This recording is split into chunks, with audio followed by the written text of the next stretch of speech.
అండి. My name is Swami. Welcome back to Mahalakshmi finance. ఈరోజు topic ఏంటంటే ఎడ్యుకేషన్ లోన్స్ గురించి. సో చాలా మంది ఎడ్యుకేషన్ లోన్స్ అనగానే డిగ్రీ, బీటెక్ కంప్లీట్ చేసిన తర్వాత లైఫ్‌లో బిజినెస్ గాని ఏదైనా పెట్టుకోవడానికి ఏదైనా వృత్తి గాని లేకపోతే ఏదైనా బిజినెస్ చేసుకోవడానికి లోన్ ఇస్తారని అనుకుంటారు. సో ఈ సిట్యుయేషన్‌లో గాని ఇంకొంతమందైతే స్టూడెంట్స్ 10థ్, ఇంటర్ చదివేటప్పుడు కూడా మనకి ఎడ్యుకేషన్ లోన్స్ ప్రొవైడ్ చేస్తారని చాలా మంది అనుకుంటారు. సో ఈ సిట్యుయేషన్‌లో ఈ రెండు సిట్యుయేషన్‌లోనూ మీకు ఎడ్యుకేషన్ లోన్స్ అనేవి రావు. సో మరి ఎప్పుడొస్తాయంటే మీరు డిగ్రీ ఆర్ బీటెక్ చదువుతున్న మధ్యలో జాయిన్ అయినా మీరు ఎడ్యుకేషన్ లోన్‌కి అప్లై చేసుకోవచ్చు. సో డిగ్రీ, బీటెకే కాదు masters, MTech, MBA or PhD ఇలాంటి లెవెల్ చదువుతున్నప్పుడు కూడా మీరు ఎడ్యుకేషన్ లోన్ అప్లై చేసుకోవచ్చు. సో ఈ వీడియోలో మీకు ఎడ్యుకేషన్ లోన్ ఎవరెవరికి ఎలిజిబిలిటీ వస్తది, సో ఎలాంటి రూల్స్ అండ్ రెగ్యులేషన్స్ ఉంటాయి అనేది క్లియర్‌గా ఎక్స్‌ప్లెయిన్ చేస్తాను. మీరు స్టూడెంట్స్ అయితే ఈ వీడియో మీకు చాలా ఉపయోగపడుతుంది. ఇన్ కేస్ మీ ఫ్యామిలీలో ఎవరికైనా స్టూడెంట్స్ ఉంటే మీరు ఈ వీడియోని వాళ్ళకి షేర్ చేయండి. వాళ్ళకి ఖచ్చితంగా ఉపయోగపడవచ్చు. Okay, let's go to today topic.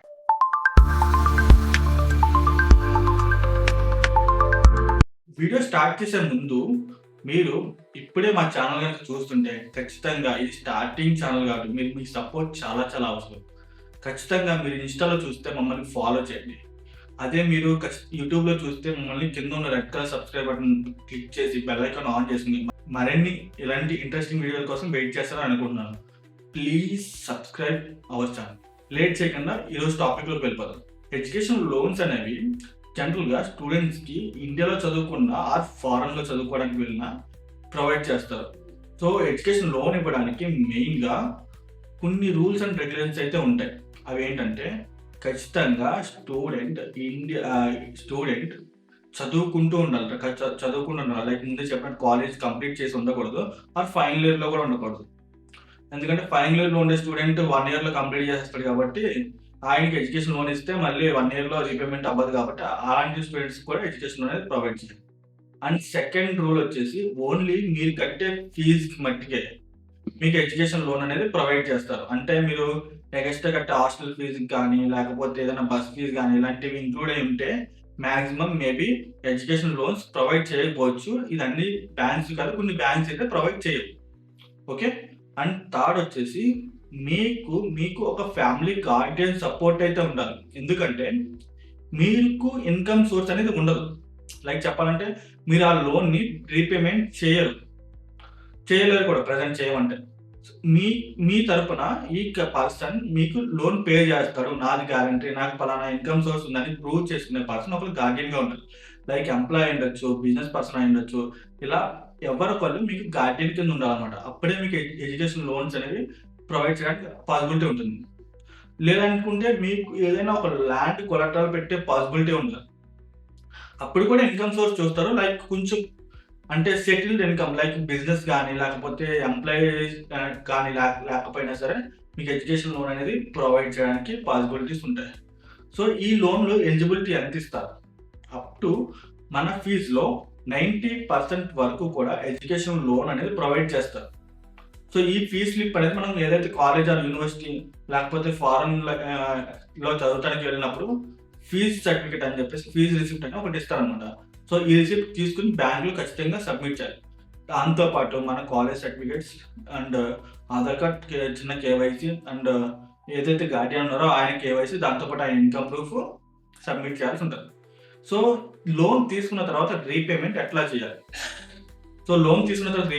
చేయాలి? అంటే బ్యాంక్స్ మనకి ఇమ్మీడియట్‌గా కూడా పే చేయించుకోవడానికి రెడీగా ఉంటాయి. లేదు అనుకుంటే మనకి ఎందుకంటే జాబ్ లేదు కాబట్టి మనకి జస్ట్ ఒక పర్సన్ గార్డియన్ కింద ఉన్నారు. ఆయన రీపేమెంట్ చేస్తాడని ఒప్పుకోలేదు కదా! సో మనకి కొంత టైం ఇస్తారు. ఎప్పటి వరకు అంటే మన స్టడీ కంప్లీట్ అయిపోయి తర్వాత ఒక 3-5 ఇయర్స్ వరకు బ్యాంక్స్ టైం ఇస్తాయి. సో ఈ టైం తర్వాత మనం జాబ్ సంపాదించుకొని సో ఈ లోన్ అనేది మనం పే చేసుకోవాల్సి ఉంటుంది. సో ఈ లోన్ మనం జాబ్ వచ్చిన తర్వాత నుంచి బ్రేక్ చేసి పే చేసుకోవచ్చు. లేకపోతే ఆ లోన్ స్టార్ట్ అయ్యే వరకు వెయిట్ చేసి కూడా పే చేయొచ్చు. ఇక్కడ ఉండే మెయిన్ ప్రాబ్లమ్ ఏంటంటే ఎడ్యుకేషన్ లోన్ తీసుకున్న తర్వాత మీరు ఏదైతే వెయిటింగ్ పీరియడ్ పెట్టుకుంటారో ఆ వెయిటింగ్ పీరియడ్ ప్రతిసారి కూడా మీకు పడే ఇంట్రెస్ట్ అసల్లో యాడ్ చేస్తారు every year. So every year అసల్లో యాడ్ చేసి ఆ ఇంట్రెస్ట్ టోటల్ ఇంట్రెస్ట్‌లో మీకు అప్పటి నుంచి ఈఎంఐ కౌంట్ చేయడం జరుగుతుందన్నమాట.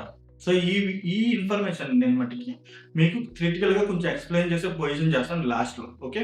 ఇప్పటి వరకు ఎవరు ఎలిజిబుల్ అయితారో చెప్పాను కదా! ఇప్పుడు ఎవరు ఎలిజిబుల్ కారో చెప్తాను.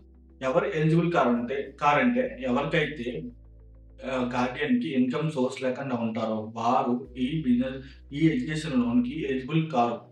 ఎందుకంటే ఇందులో banks compulsory Guardian in Guardian sorry ఈ ఎడ్యుకేషన్ లోన్‌లో ఖచ్చితంగా బ్యాంక్స్ గార్డియన్ ఇన్‌కమ్ సోర్స్‌ని ఖచ్చితంగా వెరిఫై చేసుకుంటాయి. అంటే లైక్ తన ఎంప్లాయా? బిజినెస్ పర్సనా?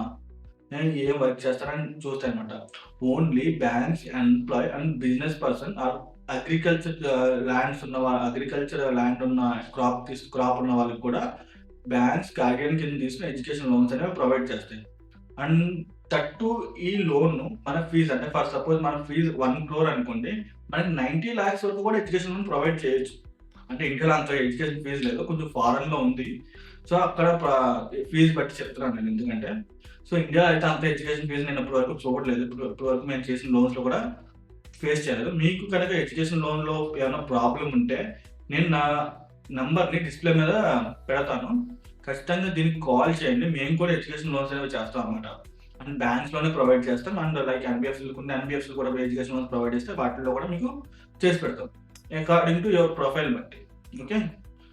టాపిక్‌లోకి వెళ్తే ఈ టాపిక్‌ని నేను చాలా క్లియర్‌గా సిస్టమ్‌లో మీకు క్లియర్‌గా ఎక్స్‌ప్లెయిన్ చేస్తాను. ఏంటంటే ఎడ్యుకేషన్ లోన్‌కి ఇంట్రెస్ట్ రేట్ ఎంత పడుద్ది?